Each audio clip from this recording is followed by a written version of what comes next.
have to tell her they're tape. They're his tape on it. But yeah, you can take them if you want, but feel free.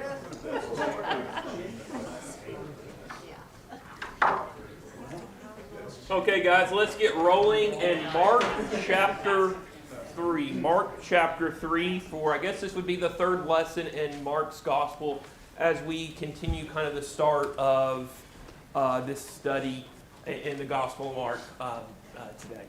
So there in Mark chapter 3, the first question I kind of wanted to kick us off with this morning is found really is here. What groups does Jesus interact with in Mark 3 and 4? What groups does Jesus interact with? Yeah, Greg? Well, there's crowds. Yeah. And then the Pharisees and the religious Yes. apostles. Yeah, so, yeah. And his family. Yeah. And the family one's really interesting for a lot of different reasons. We'll dig into that one in just a few moments. But yeah, there's the crowds. There's the Jewish leaders. There is his family. I mean, there are a lot of people he's interacting with. And really, they all have kind of different responses to Jesus when you really look at it. If we just take a step back to last week into chapter 3 and verse 6, where Jesus has been really putting forward a couple of things there in Mark chapter 2 and 3, and he's been showing his authority in Mark chapter 2 and 3. And finally, the Pharisees in Mark chapter 3, verse 6 have had enough. And so they start plotting with the Herodians to go and kill him. And immediately the next verse tells us, well, these Pharisees and Jewish leaders are over here going, we got to get rid of this guy. The crowds are flocking to him. In fact, when you read those geographic descriptions in verse 7 and verse 8, basically what Mark is trying to communicate to us is that people are coming from everywhere to hear Jesus. While these Jewish leaders have rejected Jesus' authority and don't care about Jesus and what he has to say, Mark is over here going, people, average, everyday Joes are flocking from all around to hear Jesus. Even from some Gentiles areas. And I think that will be something for us to kind of keep in mind as we continue through Mark's Gospel. It's because one of the things Mark is going to do is drop little tiny hints that the Gospel is for all. And why would that be important for Mark's original target audience? Who is Mark writing for? More than likely, he's the Gospel to the Romans. And so there we go, Cameron. He's the Gospel to the Romans. And so if he's writing to a Roman audience who lived in Rome, yes, Romans, yes, but Jews and Greeks. And so he's trying to subtly get to these Roman Christians as he's writing and say, yeah, the Gospel was from you and it's been that way from day one. So yeah, you see Jesus interacting with all these crowds from a mixed multitude all over the place. And so bad, the crowd was so large that he goes, hey, I got to get on a boat there in verse 9 so that people don't crush him. And he continues to heal, verse 10. And the unclean spirits see him, and they fell down before him and cry out, you are the Son of God. What I hope we do as we're working our way through Mark's Gospel is that we're making some mental notes how often Mark tells us and gives us these stories of people or demons saying, truly, this is God's Son. And Jesus says to the demons, don't make him known yet. And then he goes up on a mountain and summoned, sometimes you may say invited, or what does your translation say there in verse 13? Appointed. Someone in a commentary said appointed. In some of the other translations, that's a little soft. Like the language there is kind of almost like drafted. Whatever the case is, he is calling those disciples there in the text. Does the language there in verse 13 and 14 remind you of anyone else? Someone else going up on a mountain for 12? Moses, exactly. So in many ways, this is kind of similar in paralleling Jesus, and he appoints these 12 disciples for 3 reasons. Look at verse 14. To be with him, to send them out to preach, and to have authority to drive out demons. And then we get the list of those 12 disciples. I am not going to sing them for us this morning. I would sing, but you would leave. There in the text it says, Simon, he gave the name Peter. To James, the son of Zebedee, and his brother John, he gave the name Boanerges, which that is sons of thunder. That's an awesome nickname. Andrew, Philip, Bartholomew, Matthew, Thomas, James, the son of Alphaeus, and Thaddeus, Simon the Zealot, and Judas Iscariot, who also betrayed him. If I'm not mistaken, at the end of every list of the disciples, the apostles, is Judas. I think there's a reason for that. But does anything about Jesus' 12 disciples strike you? As Jesus is starting to, for lack of a better way of phrasing it, recreate or to make a new Israel, what strikes you? Well, it's kind of symbolically the 12 tribes. Yeah, there's 12 tribes, 12 apostles. I think that's probably intentional. What else jumps out to you? Yeah, Craig? Mine might be a lot, but I see in that they're just average people. Yeah. And so they're relatable. They're going to be preaching or Yeah. teaching and stuff. They're not elitists, they're not Yeah. famous, they're just regular working folk. Yeah, they're regular, average day, everyday working folk. Like, in the Jewish mind, you have 4 fishermen. What I imagine as I read this, and I've read some books that kind of suggest this as well, is that some of these guys probably grew up wanting to go to rabbinical school to study under some great rabbi, and for whatever reason, they weren't good enough. That they applied to the Harvard, they applied to the Yale, and they applied to all these great rabbis, and they said, nope, you're not good enough. But Jesus, the master teacher, comes along to these average, everyday Joes and says, I want you. So that jumps out to me. Yes, Steve? So going down Craig's Road, but with just a little twist on it, I'm picturing just a little later on, Jesus is going to take those guys and send them out 2 by 2. Yeah. And I think that 2 by 2 thing is important because the teams that he sends out are quite diverse people. Mm-hmm. And you can see the vision that he's got, that he's sending a group of people out to match up with where they're being sent to. In other words, this group is a quite diverse group of men intended to be able to touch a very diverse group of people that need to hear the message. Yeah. So you can see the plan coming here for Yeah. how that message is going to get sent out. I'm glad you highlight the diversity because you do have, yes, a lot of them are average, everyday Joes, as we may say it today, but they are diverse. Look at Matthew. What was Matthew's other name? Levi. What was his profession? Okay, so he's a tax collector. How did the Jews view tax collectors? No, well, Not well. Kind of like traitors. And who else is one of the 12 disciples? You have Simon the Zealot. Simon the, I want to paraphrase it this way, Simon the Jewish terrorist, the Jewish revolutionary. Simon the guy who wanted to throw off the shackles of Rome, next to Matthew. Maybe to modernize it a little bit for us, perhaps today you have someone from the political right and someone from the political left. Someone with diverse political, social views, and yet Jesus brings them together in his kingdom. And I think that's something for us to kind of keep in mind even today. Yeah. It's kind of curious too that he does pick up a couple of sets of brothers. Mm-hmm. But he says they're physically related to each Yeah. other. And endearing a strong sense of commitment to Yeah. each other Yeah. and love and a bond. And Yeah, and just for a second, imagine the sacrifice those families had to make. Their parents, for example, raised them to take over the family business, and all of a sudden, in one day, as we saw just a week or two ago, their sons who were being groomed to take over the family business have taken off to follow Jesus. That's a big sacrifice on their parents' part.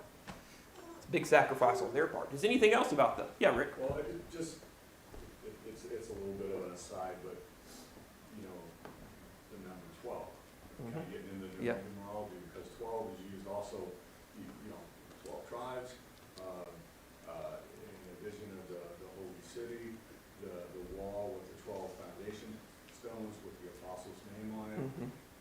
12,000 is called Yeah. out, Yeah. you know, the 144,000, Yeah. so it's a multitude. Yeah.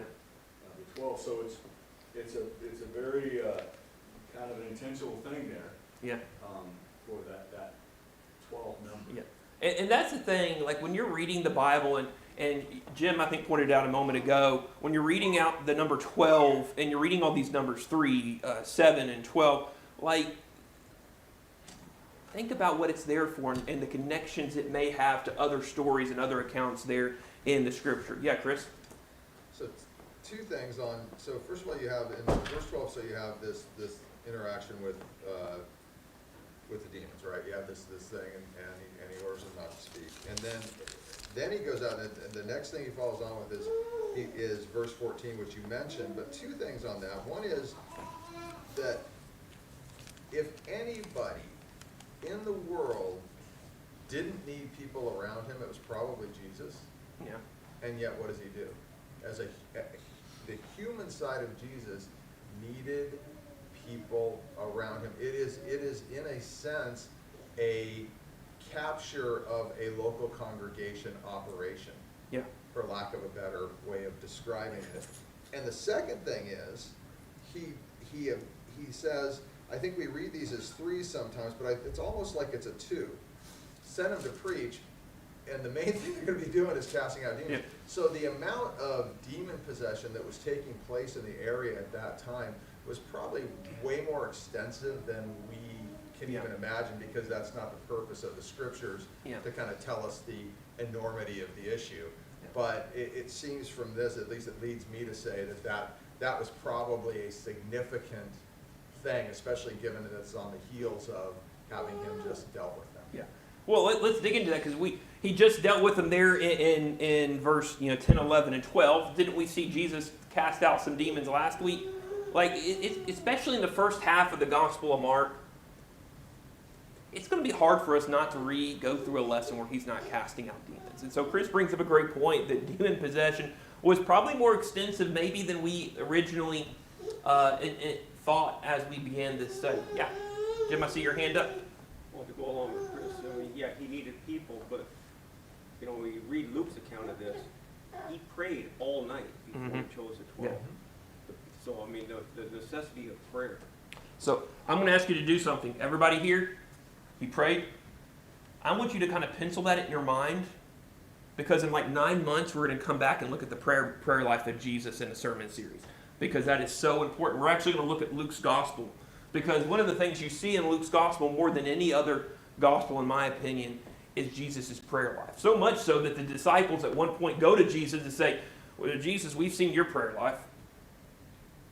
Teach us how to pray. And so we're going to dig into that later this year. So that's a great insight there. Anything else you guys see from the 12?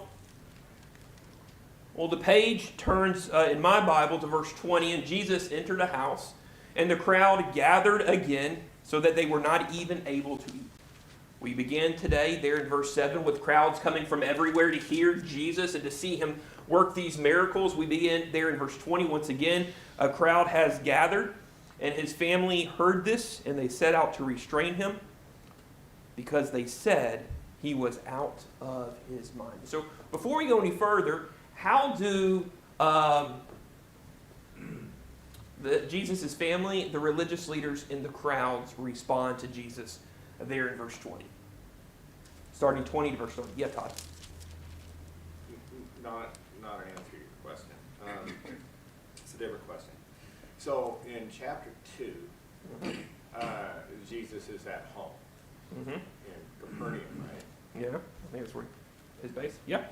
And there's something I'm sure could be lost in translation in verse 20 here in chapter 3. My translation says that he came home. Yeah. I don't know what that means.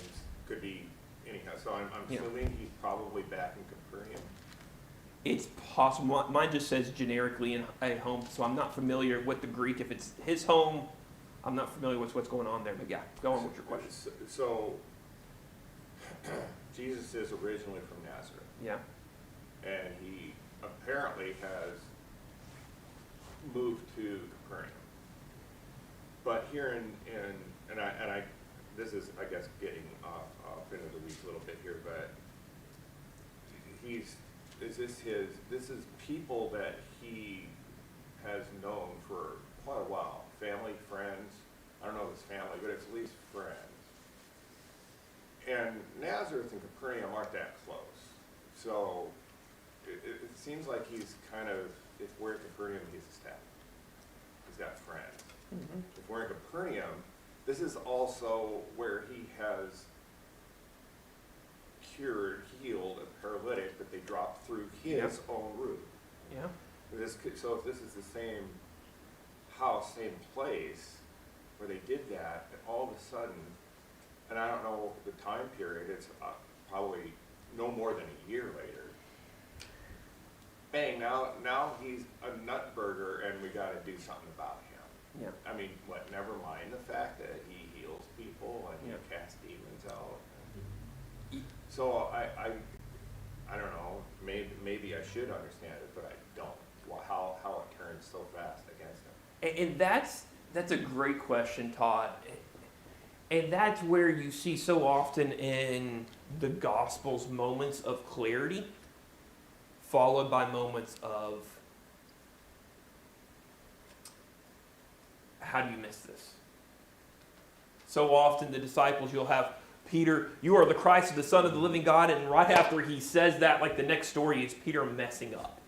And so you see this in the Gospels, and really all three of the synoptic Gospels especially, this tension, if I can use that term, between them getting who Jesus is and what that means and what he can do, and that he's Lord and he's God and he's Son of God and all this stuff, and then like the very next story, the very next chapter, they're looking at Jesus in verse 21 and going, you're out of your mind. There's this struggle as they wrestle with that. And I want you to kind of keep that in mind, that tension, as we continue our way through it, because I think it's an interesting theme that will come to a head later in the gospel. So Follow up yeah, and then we'll I'll, Steve. just real quick, I know Steve's ready to go with one there.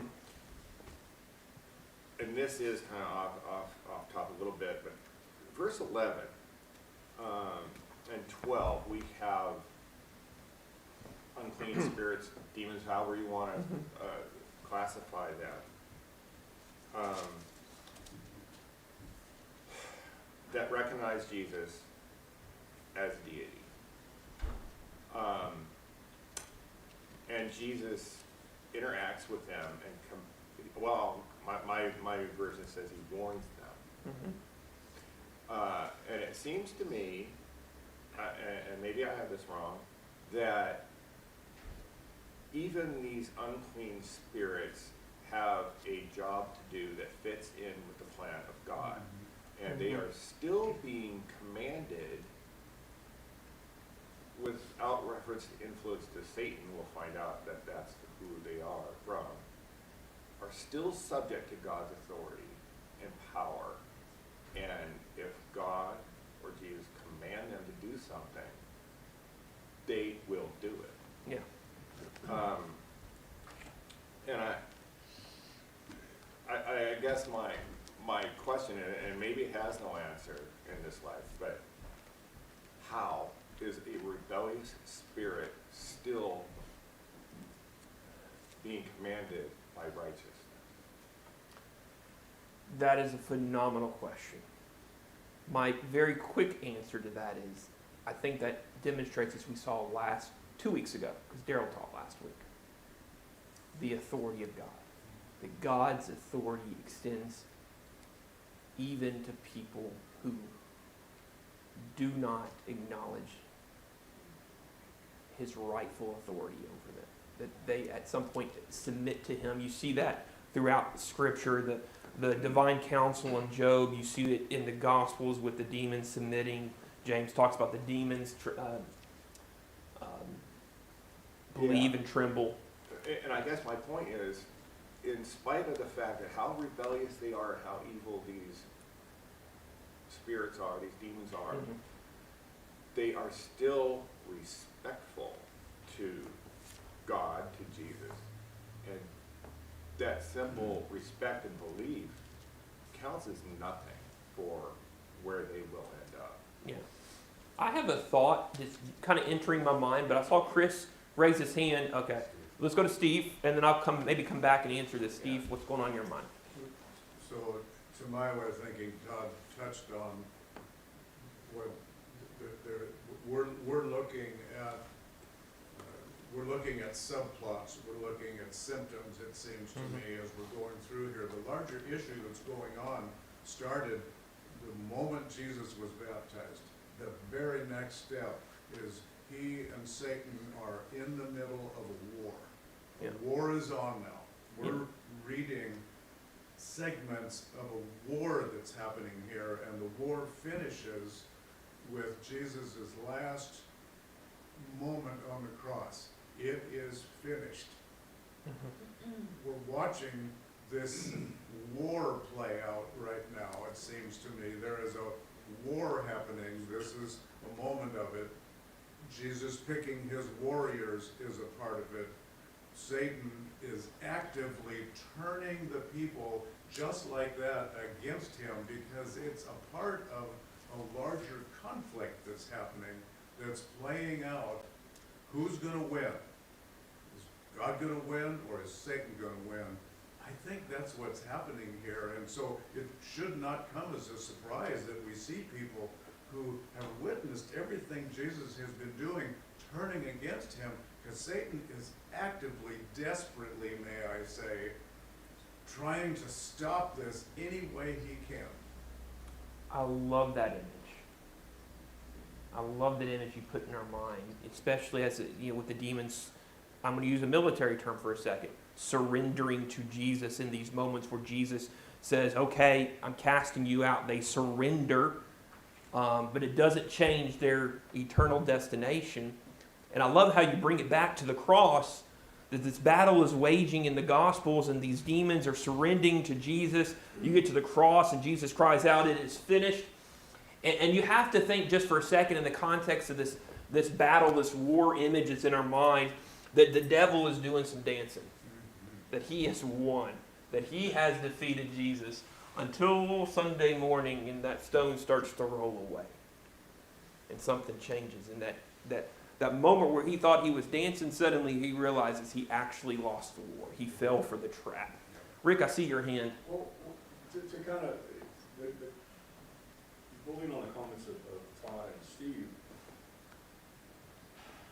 so Gina and I, when we were kind of reading ahead and we were into the Gadarene, the casting out of the spirits there into the herd of swine. And what strikes me as odd, and because Todd brought it up, is that it's almost like up until now, Jesus has been calling these spirits and casting them out. But the spirits, he has a little conversation. He tell me your name. Yeah. And they say, "Please allow us to enter the herd of swine." Now, in this battle scenario, is this Jesus giving them quarter? And going, "Okay, I'm going to go ahead and let you go"? Because remember, they didn't leave the man and go to the pigs until they asked permission from him, and he allowed it. Yeah. That was odd to me. It's like, this is the first time, and maybe to Chris's earlier point, it's happening a lot more, but this is the first recorded account where he actually has more than just hey, come out of the man. It's a bit of a conversation there. So Jesus, there has to be in God's plan, there was this eternal battle, to Steve's point. The combatants knew each other very well. They knew of Jesus, okay, and they're asking his permission right there. In my mind, they understand that he has the preeminence, and they understand that he is the Son of God, and he has the power to allow them to even go into another being. Yeah. So keep this in mind, because think about these images that we're using. The Jesus here, as we've been talking about for the last couple of minutes, has authority over demons. this unclean realm, these unclean spirits, and yet these individuals here on earth, these men, the Jewish leaders, sometimes Jesus' own disciples, don't recognize his authority. And it's this interesting contrast that the very people Jesus came to save are the very people who don't recognize his authority. And we see that even here in Mark chapter 3. So when you look at Jesus' family and the religious leaders and the crowds and how they respond to Jesus, I really see three different core ways. That Jesus' family thinks he's a lunatic. The scribes and the Jewish leaders there in verse 22 see him as a liar, that he is working for the devil, that he is actually lying to the people and casting out these demons by the power of the devil. He is a liar. And the crowds see him as Lord, lunatic, and liar. And I think it was C.S. Lewis in one of his works, don't quote me on that, who kind of put that dilemma out there. But the Lord, lunatic, and liar there in the text. But what else do you guys see there in Mark chapter 3? Kevin, did you have your hand up? I missed it. What's going on, man?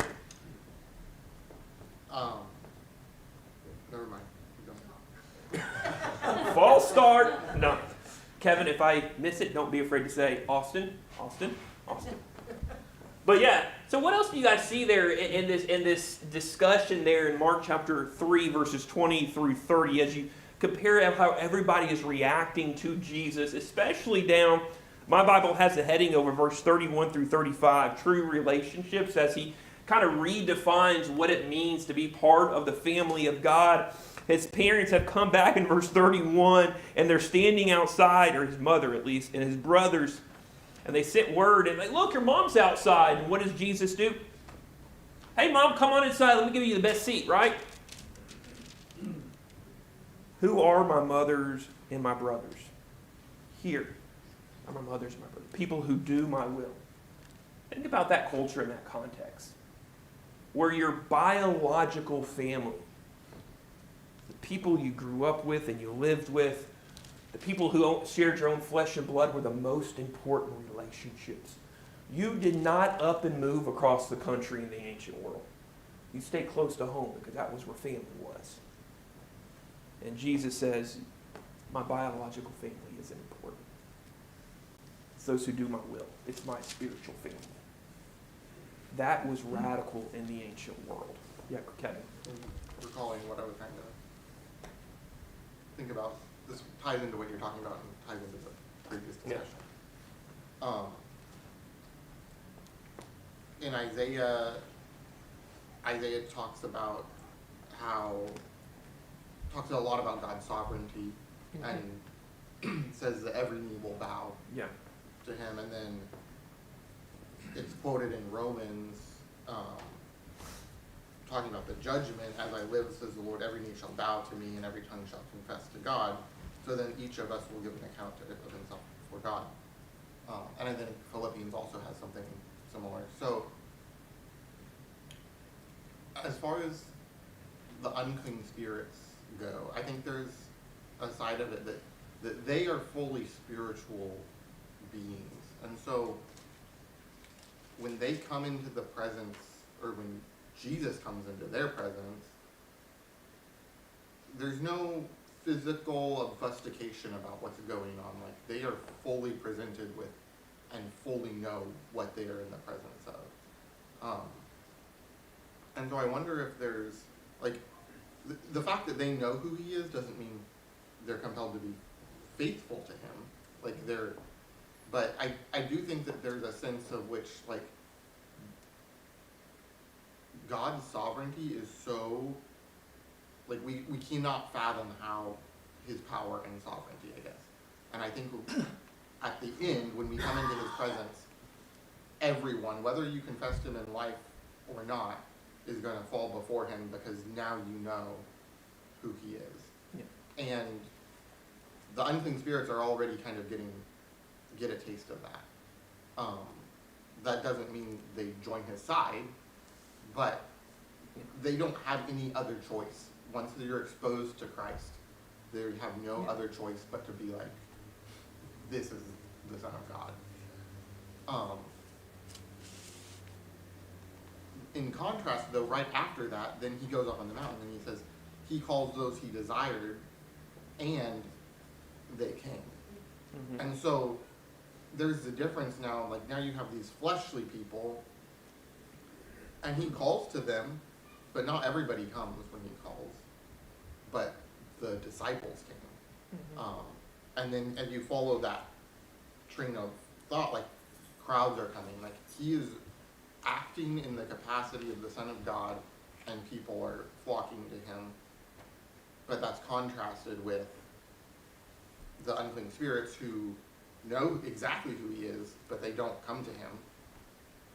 They flee from him. Yeah. It's contrasted with Jesus' family, who can't see beyond the fact that he's just their family member. Yeah. And contrasted with the Jewish leaders, who can't see beyond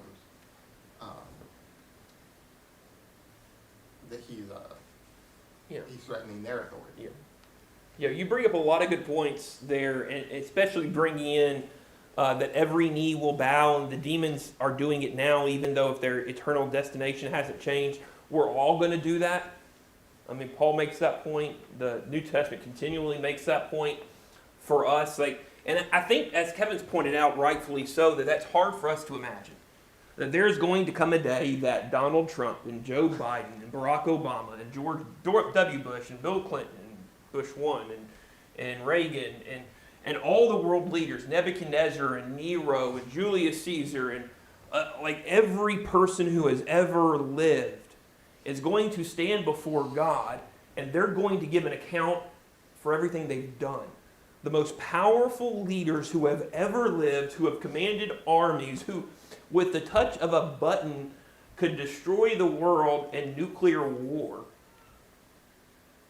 are going to stand before God and say, here's what I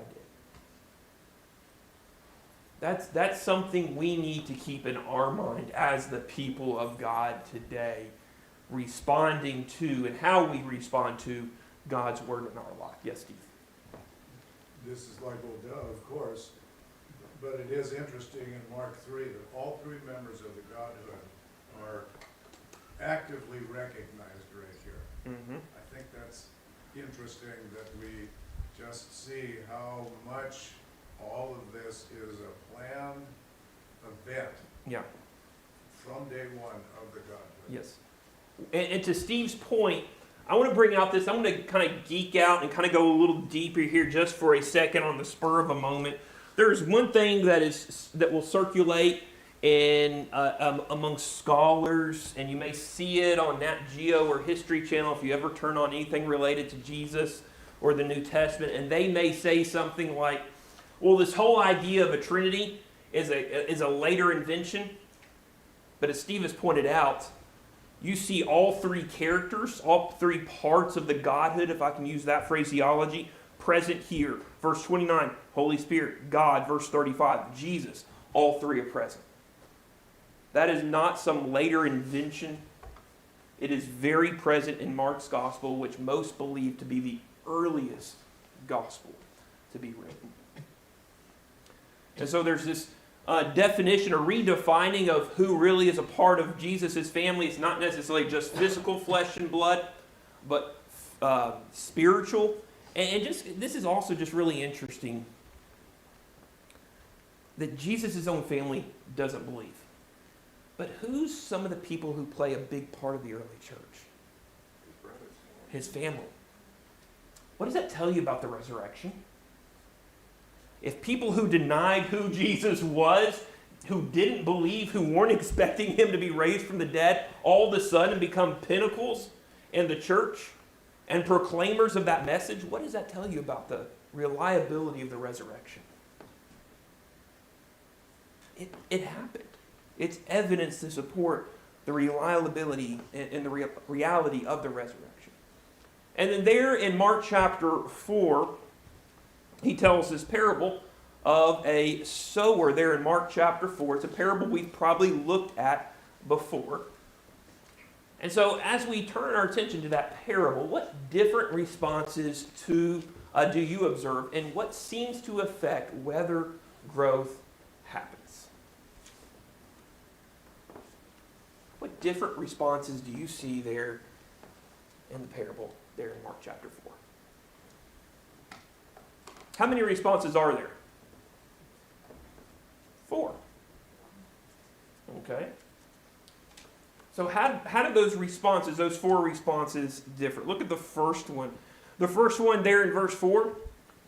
The seed fell upon the path, and the birds came and devoured it. And as Jesus is explaining the parable there in verse 15, how does he explain the first seed? Just never has an opportunity. And then look at the second seed, verse 5. Fell on the rocky ground. It didn't have much soil. Grew up quickly, but since the soil wasn't deep, when the sun came up, it was scorched. Since it had no root, it withered away. And how is that seed described there in verse 16? It's those people who hear the word, verse 16. They receive it with joy, but when distress, in verse 17, when distress and persecution come because of the word, they fall away. And then the third seed fell among thorns, and it didn't produce any fruit. And that's the people who hear the word, but the worries of this age and the deceitfulness of wealth and desire for other things enter and choke the word. And then finally, there's the one that does produce fruit. So what depends... yeah, Kevin? Well, I was just thinking about how, I wonder if we were already introduced to these, like the preceding chapters already introduced us to these characters in the parable. And I was thinking about, Todd had mentioned, like, how was it that Jesus was at home, he heals the paralytic, everybody loves him, then he comes back this time, like what changed? And I was thinking about the people that at first received the message with joy, but then the thorns come up and tear them away. And I don't know if that's exactly what's happening here, but that's, I was thinking a lot about that, and I was thinking about like how many of these types in the parable were already presented to us in the preceding chapter. In my opinion, I think you're right. I think this parable builds on the themes and the ideas that we've already seen in the first 3 chapters, that you've seen these characters, 3 chapters into Mark Gospel, already present themselves in the story. Yeah, Jim? I thought I saw your hand pop up. Yeah, I think that's interesting. One other kind of weird thing when you look at Mark's Gospel, the first parable we see in Mark's Gospel is the parable of the sower. There, I think it's in Mark chapter 12. I think it's the last parable. It's a parable of a vineyard. I think it's interesting that the first and last parable that Jesus teaches has to do with seed and soil and crops in a vineyard. I think that's just really interesting to think about, especially in the context of the first century. Yeah, Chris? Well, and I think that to that, it says he spoke to them many things in parables. Yeah. And so this is really the Holy Spirit for this particular audience sharing with this. And so this was the parable that he chose for this audience. Yes. And I think that's important. And so I think your patterning then in terms of that is important too, in terms of teaching this particular group what they needed to know and understand about their Lord and Savior. Yeah. Thank you, Chris. Todd. So, I mean, I just kind of want to paint a picture of what's going on here. He is on a boat, orating so that his voice can be heard, right, across this water. He's using a microphone, basically. Yeah. But he's doing this all day. So he spends all day doing this, and this is the first parable that apparently that he speaks of. But he's got a whole day's worth of an oration to the point where it's going to tire him out. He's going to actually fall asleep on his way to the other side. Yeah. But it also, I believe, in the text says all he did was speak in parables. To Chris's point, he never left the idea of speaking in a parable. That's all he done. Yeah. And I think that's just interesting to think about, that Jesus in his teaching used so many stories. I don't know if maybe it's just how I was raised, in my background, but there weren't a lot of stories to illustrate points. Maybe an introductory hook to the sermon or introductory hook to the class, and then it's straight to the text. But sometimes stories make an impact. Stories hit us and illustrate spiritual truths, and that's what Jesus does so often. And I've got penciled in on my sermon ideas for the future, by the way, a series that I can't wait to do called Stories Jesus Told, where we're going to dig into the parables and see what they have to teach us. Jim, I see your hand up. Are you? Well, yeah, I mean, this is all about hearing, Yeah? but your attitude when you're hearing, because in the last verse of chapter 3, it's whoever wants to do the will. Then you go to 1 Corinthians chapter 3, Paul says, I watered, Paul says, I planted and Apollos watered, but it's God that causes the increase. If you let him, if you're seeking. Yeah. So kind of building on a couple of things that we've seen so far. First story we looked at, there's a crowd. There in verse 7. Verse 20, there's a crowd. Chapter 4, verse 1, there's a crowd. And what makes the difference? Their attitude. How they respond to Jesus. Chris, I saw your hand up. Yeah, I mean, I appreciate Jim's point because there's, again, and I say this a lot, but this is not an allegory. This is a parable. There is one point. Not that you can't take other things from it, but there's one point to this, and I think Jim hit the nail on the head with that. And so I think we do well as Bible students to remember that that is the function. The primary function of a parable is towards one particular point. Because it's very, because over the years you've got people dividing things in a parable into 1,000 different things and making 1,000 different points. Yeah. And then this means this and this means that, and it's like, well, it might, because you might have other scriptures that it kind of points to. Yeah. But the parable itself, one point. Yeah. There you go. And so you have this parable, and Jesus explaining why he used parables there in the text, and we're getting close to the end of our class today, and he's using parables all throughout it. There, verse 33, 34, he's explaining why he uses parables, and then finally, at the end of the day, he's so tired because he's been teaching all day. He crosses over, they get in a boat, and while they're going, there's a storm so bad that the disciples are scared to death. How many disciples were fishermen? I think at least 4. How often had they fished the Sea of Galilee before? Pretty much every day. They knew it. And so if you have guys who are scared of the storm, who had been on that lake, that sea, every day for most of their life, how bad was that storm? It had to be pretty bad. And Jesus is down there sleeping. And they come to Jesus there in verse 38. Don't you care that we're going to die? And he got up and rebuked the wind and said to the sea, silence, be still. And there was a great calm. And he said to them, why are you so afraid? Do you still have no faith? And they were terrified. Or your translation may say something like they were filled with great fear and asked one another, who then is this? Even the wind and the sea obey him. What have they just been seeing Jesus do all day? Casting out demons, showing his power and showing his authority over the unclean realm. And if Jesus has the power and authority over supernatural demons, don't you think he has the power over the natural world? But as we've been talking about so much today, these disciples have moments where they get it. And then like the next story, it's like, have you not been paying attention? Are you not picking up what Jesus is trying to put down there in the text? And so as we wrap up here today, what point or points is Mark trying to make about Jesus here in Mark chapter 3 and 4? What point or points is Mark trying to teach us about Jesus here in the text?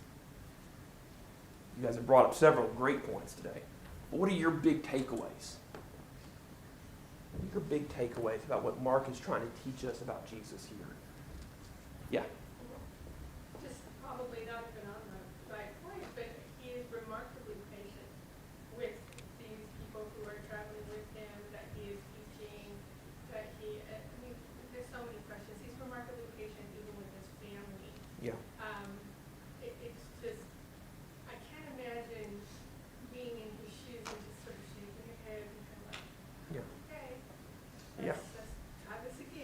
Yeah. Yeah. He is patient. How many times has he done things once or twice or 3 times? And you can only, like if we were in Jesus' shoes, would be going, like, come on, like, what's going on? Why aren't you getting this?